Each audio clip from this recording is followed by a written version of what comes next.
31 on the night. Luka had 38 to go along with 9 rebounds and 9 assists. The shot making was sensational until the final few minutes, though, when it became painfully one-sided. Portland once again closing out a close game against the Mavs, and this time it was McCollum time as he gets it done late to finish it off. Welcome to Mavs Live, brought to you by Frontier Communications. Dana Larson here with Devin Harris and Mavs assistant coach Jenny Busek. And Jenny, that unfortunately was a terrific start to the second half. It just did not hold. No, you know, we finally got Porzingis involved in the fourth quarter. Or excuse me, the third quarter, and then he gets in foul trouble. I thought the momentum swung a little bit there. We need a big game from Porzingis to beat this Portland team, because they're best when they play small, and they like to play small in the clutch in particular. We had our opportunities, there's no doubt about it, but McCollum was just too much. We were committed to taking the ball out of Lillard's hands. I think that's the right thing, but now they have a two-headed monster in the clutch, and, you know, it's a challenge. No doubt, Devin. I mean, obviously, McCollum has missed the better part of 2 months of this season. First 2 games he returns, he's really quiet, and unfortunately, he was ready to go and not rusty at all tonight. Yeah, he woke up a little bit, knocked the rust off, but you know, with a player like that, he's not going to stay down for long. And like Jenny said, when you take the ball out of, you know, Dame's hands, it goes into CJ's hands, and, you know, he was extremely effective tonight. And what I see more in his game kind of progressing, he's becoming more of a three-point shooter. I was reading some articles saying that he wants to prolong his career, so he's, you know, stepping his game out a little bit more and shooting more threes. Shot 13 moments tonight, which is highly effective in a lot of different ways. But, you know, like I said, with a player of his stature, you know, he only takes a couple games to kind of get going, and he saw the basket in a variety of ways tonight. And Jenny, before he got injured, he was averaging 25, off to one of his best starts of a season, shooting 43% to Devin's point from three-point. That would be a career percentage by a long shot. And you could see tonight that he just had to work his way back, and the timing was terrible for the Mavericks. Yes, unfortunately for us, it looks like he's got his sea legs underneath him.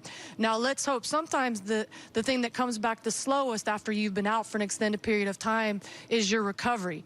So hoping for us that his recovery is a little slow, and we'll see, you know, a heavy-legged McCollum in our next game. Yep, that's a great point, because it is the Mavericks and the Blazers again on Sunday night, so a chance for some redemption. The final few minutes of this, though, obviously not the way the Mavericks wanted it to go. As good as the offense had been flowing, there was about a 3.5-minute drought. Jenny, what do you think happened there in terms of the scoring? You can't relax against the Portland Trail Blazers. They are second in the league in double-digit comebacks.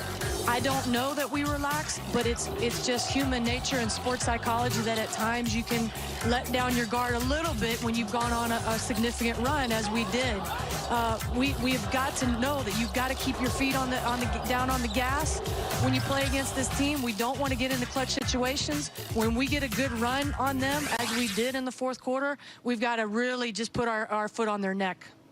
You could see the scoring, Devin, change dramatically. The third quarter, they came out and they had that kind of intensity, that sort of pedal to the metal mode with 38 points, and it flipped there. Why do you think they got a little bit cold at the wrong time? I mean, it's a game of runs. It happens, but it comes down to end of the game shot making. You know, we talk about the Portland players the Blazers hit their open shots. The Mavs did not hit their open shots. They got good looks, but Portland's great on the offensive glass. But it just comes down to just really hitting open shots when they're there. You're seeing here some of the moments, and obviously this was when you started to wonder how the approach would be against Lillard, and he got inside, and then it was McCollum who just finished things off. Defensively, how are you feeling about these possessions, Devin? I mean, they're good possessions. You know, you have to take the ball out of Lillard's hands, and at some point in the fourth quarter, you know, you want to see other guys beat him, and obviously, you know, see the guy hit the shot in the corner to kind of put the game away, but you got to really mix up the coverages with him and keep him guessing. He didn't have a great second half. You know, CJ kind of stepped up in the second half to kind of take the reins. He was a little banged up, but, I mean, it was a good defensive effort, but just came down to shot making. No doubt. We did see so much shot making, and it, you know, up in the Pacific Northwest, it rains a lot. It was raining threes. It was raining tonight. Yes, it was. It was absolutely raining threes, and they were coming in large part from the two superstars. Jenny, we always, you know, watch this with high anticipation when we see Damian Lillard and Luka Doncic, and neither disappointed tonight. No, they both were great, and you never want to see a player get hurt, but I didn't think that Lillard looked the same after his